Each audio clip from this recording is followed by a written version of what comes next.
그래서 이것이 이제 커브드 콜 ETF다라고 볼 수 있는데 이제 현물도 가지고 있으면서 이제 옵션을 같이 활용을 하는 겁니다. 옵션을 어떻게 활용하겠나라고 보았을 때는요, 이제 살 수 있는 콜 옵션 매도라는 것을 통해서 하는 건데 이게 어떤 거냐? 이게 미래의 어느 시점에 나는 이 가격으로 살 수 있는 그 권한을 받는 겁니다. 네. 그래서 지금 예를 들어 비트코인이 6만 달러인데 이것을 뭐 5만 달러에 살 수 있는 권한 이렇게 받는 거겠죠. 근데 그러는 경우에 어떻게 이제 수익을 얻을 수 있느냐? 이것이 사실 올라갈 수도 있고 가격이 좀 떨어질 가능성도 있거든요. 이제 그렇기 때문에 그에 대한 이 프리미엄 가격이 붙어 있어요.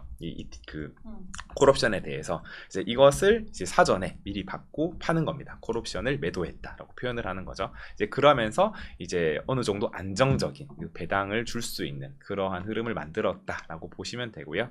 반면에 이제 그것을 미리 팔았기 때문에 가격의 차익에 대해서는 좀 아쉬울 수 있는 이런 흐름인데 이제 이러한 것들을 좀 제공하는 이유는 이제 뭐 기본 투자자들, 뭐 일반 투자자들도 마찬가지고 전문 투자자, 기관 투자자들도 마찬가지고 비트코인이 너무 가격이 변동성이 커. 12만 불이었는데 6만 불 됐고 6만 불이었는데 예를 들면 4만 불, 5만 불 됐어. 네. 이 변동성은 좀 싫은데 그럼에도 불구하고 약간의 변동성은 먹되 조금은 안정적으로 먹고 싶어. 한 이러한 투자자들을 대상으로 하는 상품이다라고 좀 볼 수 있겠습니다. 그럼 기존보다는 조금 더 안정적으로 투자자들이 접근할 수 있는 상품 같은데 더욱더 뭐 투자자 입장에서 받아갈 수 있는 뭐 베네핏이 있는 건가요? 그래서 그 배당인 거죠. 네. 배당을 어찌 보면 이제 안정적으로 미리 팔았기 때문에 그 프리미엄에 대한 배당은 먼저 받을 수 있는데 네. 대신에 이게 많이 올랐다. 뭐 예를 들어 6만 달러에서 7만 달러가 됐을 때 이제 1만 달러를 원래 그냥 현물을 가지고 있으면 먹을 수 있잖아요. 네. 근데 그 정도보다는 조금 더 적은 규모를 먹을 수밖에 없고. 이거 사실 캐피탈 게인이라고 표현을 하는데 이 캐피탈 게인은 좀 적어지는 반면에 약간 부동산으로 치면은 이제 시세 차익과 이제 월세 배당을 받는 이런 상가가 있다고 보았을 때 이 캐피탈 게인은 좀 줄어들되 월세로서 좀 더 많이 먹을 수 있는 이제 그러한 흐름이다라고 좀 볼 수 있는 상황입니다. 그래서 이것이 좀 블랙락에서 최근에 이제 이 네 번째 수정안을 제출을 한 것이거든요. 그래서 조만간 좀 발표가 되겠다, 승인이 될 가능성이 높다 좀 보여지고 있고요. 이것이 블랙락뿐만 아니라 이 전통 금융기관들이 많이 움직이고 있습니다. 네. 그래서 골드만삭스 같은 경우도 이것을 4월에 이미 신청을 해가지고 아직 승인은 되지 않았지만은 이렇게 현물과 옵션을 활용해가지고 이런 전문 투자자, 일반 투자자들에게 ETF를 통해서 좀 기회를 줄 수 있다라는 점은 좀 굉장히 좀 긍정적인 흐름이고 네. 아마 이것이 또 승인이 되고 이렇게 되면은 좀 자금 유동성이 조금은 더 유입되지 않을까 그런 가능성이 좀 있겠습니다. 그렇다면은 그 가운데서도 조금 주의해볼 어떤 부분들은 있을지도 궁금한데 네. 뭐 마냥 모든 자산이 다 투자 측면에서 안전할 수는 없는 거잖아요. 네. 이 상품 같은 경우도 좀 우리가 주의할 부분들이 있을까요? 네, 이게 주의할 부분은 사실은 좀 상승장에서 소외될 수 있다라는 부분입니다. 이제 그 말은 즉슨 아까도 말씀을 드렸었지만은 이게 미리 이제 콜옵션을 매도했다이잖아요. 그래서 어느 가격대에 살 수 있는 내가 프리미엄을 받고 이제 미리 미래의 가격을 판 것이기 때문에 이제 이게 가격이 막 예를 들어 갑자기 불장이 찾아왔어요. 지금 6만 달러 정도인데 갑자기 10만 불, 15만 불 되었는데 어느 정도 이 상방이 좀 제한되어 있다, 캡이 좀 제한되어 있다라고 되어 있기 때문에 아마 이런 부분들은 조금 아쉬울 수 있는 상황이다라고 보실 수 있고요. 이것은 사실 좀 행보장에서 지금과 같은 좀 행보장에서는 좀 유리한 전략일 수 있겠으나 상승장이 찾아왔을 때는 되게 좀 아쉬울 수 있는 부분이다라고 생각하시면 되고, 그렇기 때문에 어느 정도 이제 포트폴리오 차원에서 이 부분은 좀 담을 준비를 좀 하시는 것이 조금 더 맞는 상황이다라고 볼 수 있겠습니다. 사실 이러한 것들이 지금 블랙락 입장에서 생각해보면은 지금 IBIT, 블랙락의 대표적인 비트코인 상품이고 이 코인 시장에서 가장 대표적인 상품이지 않습니까? 여기서 계속 자금이 유출이 되고 있어요. 네. 블랙락은 자산운용사거든요. 자산운용사의 본질은 이렇게 상품을 만들어서 좋은 상품을 만들어서 그에 대한 수수료를 얻는 장사인데 이 자금이 계속 유출된다라는 것은 그 AUM, Asset Under Management라고 해서 운용자산 규모인데 이게 줄어들게 되면은 그 수수료율은 일정하잖아요. 네. 이 수수료율이 적어진 그러니까 규모가 적어진다라는 것은 매출이 적어지는 거죠. 매출이 적어지니까 회사 입장에서 좀 손해죠. 이제 그렇기 때문에 그럼 새로운 상품 하나 또 만들자. 새로운 상품은 행보장에서도 혹은 하락장에서도 좀 수익을 낼 수 있는, 투자자들이 유인을 할 수 있는 부분인데, 그렇게 되면은 이 IBIT라는 현물 상품 그리고 이 현물과 옵션을 섞은 상품을 만들어서 AUM을 어느 정도 확보를 하게 되면은 수익을 좀 자연스럽게 만들 수 있는 부분이기 때문에 네. 블랙락 입장에서는 좀 굉장히 좀 전략적으로 좀 어허. 상품을 만든 것 아닌가라고 볼 수 있겠습니다. 확실히 이 전체 현물 ETF 시장 중에서 크립토 시장 중에서 블랙락이 보유하고 있는 IBIT가 가장 좀 규모가 큰 상황이었는데 여기서 또 하나의 좀 기둥을 심지를 박으려는 모습을 보여주고 있는 것 같습니다.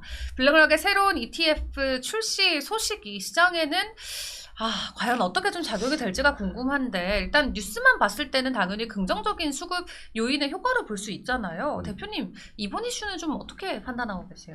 네, 이것도 되게 긍정적일 수 있는데 네. 사실 가장 최근에 있었던 것이 좀 MSBT라고 이제 MSBT. 모건 스탠리. 오. 모건 스탠리에서도 이제 현물 ETF를 좀 후발적으로 냈어요. 사실 블랙락만 봤을 때는 블랙락은 2024년 1월에 처음 이제 IBIT를 만들어서 굉장히 선두주자를 만들었고 네. 모건 스탠리 같은 경우가 이제 올해 이제 만들었죠. 2분기에 만들었는데 사실 생각보다 자금이 많이 들어오진 않았어요. 모건 스탠리 보면은 지금 비트코인 4,000개 정도를 보유하고 있더라고요.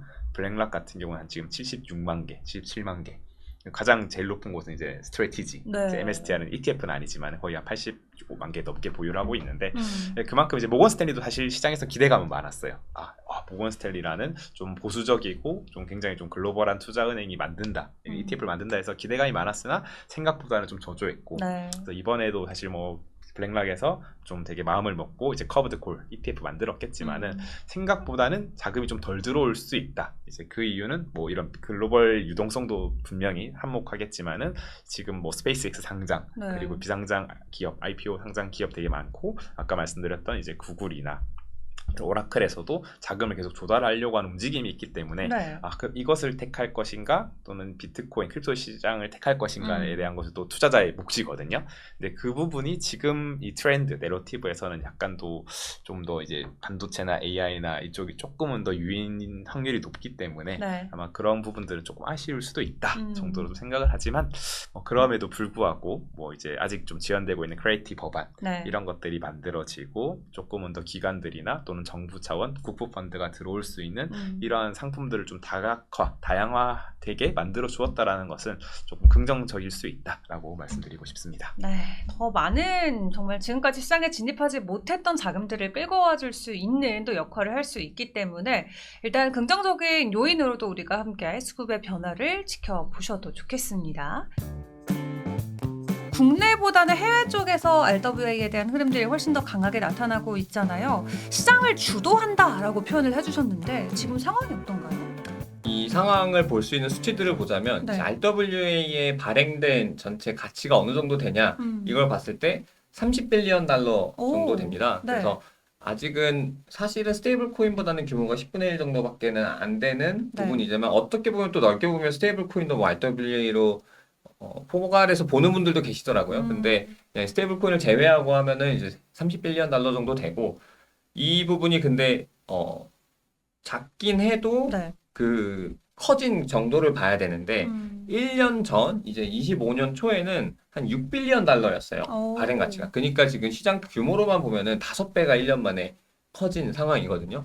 근데 제가 봤을 때 이게 이 5배에서 끝날 것이냐 전혀 아니거든요. 네. 그래서 지금은 이 이제 시작인 거잖아요. 크립토의 페이스가 이제 기관화 제도권으로 들어오게 되고 있는 이제 이 크립토로 이제 시작이 되고 있는데 결국 그 핵심에는 RWA가 있을 수밖에 없고 네. 그러면 이 RWA 시장은 제가 봤을 때는 이 작년 대비 5배 성장해서 끝나는 게 아니라 여기서 훨씬 커질 수 있는데 그냥 수치로만 좀 보자면 전체 크립토의 시장 시가총액이 지금 2.2 트릴리언 달러까지 내려왔나요? 아마 네, 그럴 2조 거예요. 원, 예. 네, 2조 달러까지. 가격이 폭락을 해서 네. 그렇게 내려왔는데 이 부분은 사실 엔비디아 주식 하나랑 비교했을 때 엔비디아 주식의 시가총액보다 거의 반 정도로 네. 작은 규모거든요.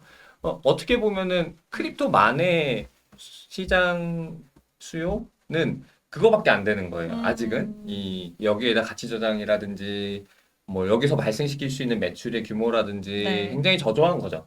하지만 엔비디아나 주식 하나나 아니면 네. 다른 수많은 주식들이 만약에 크립토에 들어올 수 있다면 아니면 이 채권이나 이런 전통 자산들 뭐 미술품이라든지 뭐 금이라든지 네. 뭐 부동산 이제 담보자산이라든지 이런 게 들어오게 된다면 그렇죠. 어마어마하게 커질 수 있는 상황이 될 수 있고 네. 그 부분은 이제 마치 저희가 지금까지는 우물 안에서 계속 있었다면 이 우물의 규모가 이제 바다로 나아갈 수 있는 상황까지 커질 수 있는 지금 저희는 그 모멘텀의 전환의 국면에 있다라고 생각을 합니다. 그래서 제가 이제 이 RWA가 주도하게 되는 그 흐름으로 네. 이제 시장은 바뀌어지고 있다라고 음. 이제 말씀을 드릴 수 있을 것 같고요. 이 굉장히 이제 많은 업체들이 여기에 뛰어든 것 같은데 원래는 초창기 때는 이제 그 국채를 네. 담보로 한 이제 암호자산 토큰화한 이제 이 RWA 시장이 가장 컸었어요. 뭐 지금도 이제 가장 큰데 최근에 급격하게 따라오고 있는 또 성장하고 있는 새로운 섹터가 네. 있습니다. 바로 뭐예요? 사모금융 쪽이에요. 아. 이제 프라이빗 크레딧이라고 해서 이 사모금융 쪽이 굉장히 빠르게 또 커지고 있고 이 부분들에서 되게 재밌는 이제 프로젝트 중 하나가 이제 피겨라고 있는데 여기는 미국의 주택을 보유한 사람들이 본인들의 주택을 담보로 네. 이제 달러를 받을 수 있어요. 그럼 보통 이제 이런 거는 이제 모기지로 그렇죠. 이제 받는 건데 근데 이거를 크립토 프로젝트에게 올려서 바로 한 5분 만에 이제 승인이 돼서 뭐 달러를 받을 수 있고 근데 이 사람의 그 대출 채권이 그럼 생기지 않습니까? 피겨라는 곳에서는 이 대출 채권이 뭐 예를 들어 이 주택을 담보로 한 사람한테 연 10% 이자를 받는다고 뭐 가정을 해보면 네. 여기서는 이제 조금 이제 수익률을 낮춰서 뭐 8% 정도로 해서 네. 다른 사람들한테 투자자들에게 팔아요. 아. 그 채권을. 그래서 네. 대출 채권을 토큰화하는 거예요.